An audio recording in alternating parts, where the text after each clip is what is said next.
இன்றைய நற்செய்தி புனித யோவான் எழுதிய நற்செய்தியிலிருந்து வாசகம். அதிகாரம் 20, இறை வார்த்தைகள் 1 முதல் 9 முடிய. வாரத்தின் முதல் நாள் அன்று விடியற்காலையில் இருள் நீங்கும் முன்பே மகதலா மரியா கல்லறைக்கு சென்றார்.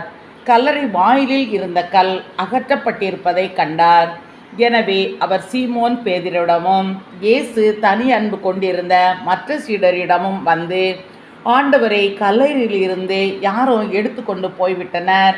அவரை எங்கே கொண்டு வைத்தனரோ எங்களுக்கு தெரியவில்லை என்றார். இதை கேட்ட பேதுருவும் மற்ற சீடரும் கல்லறைக்கு புறப்பட்டனர். இருவரும் ஒருமித்து ஓடினர்.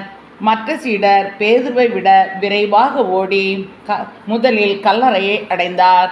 அவர் குனிந்து பார்த்தபோது துணிகள் கிடப்பதை கண்டார். ஆனால் உள்ளே நுழையவில்லை.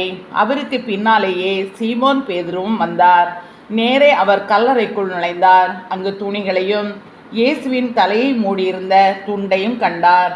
அத்துண்டு மற்ற துணிகளோடு இல்லாமல் ஓரிடத்தில் தனியாக சுருட்டி வைக்கப்பட்டிருந்தது. பின்னர் கல்லறைக்கு முதலில் வந்து சேர்ந்த மற்ற சீடரும் உள்ளே சென்றார். கண்டார், நம்பினார். இயேசு இறந்து உயிர்த்தெழ வேண்டும் என்னும் மறைநூல் வாக்கை அவர்கள் அதுவரை புரிந்து கொள்ளவில்லை. இது கிறிஸ்துவின் நற்செய்தி. கிறிஸ்துவே உமக்கு புகழ்.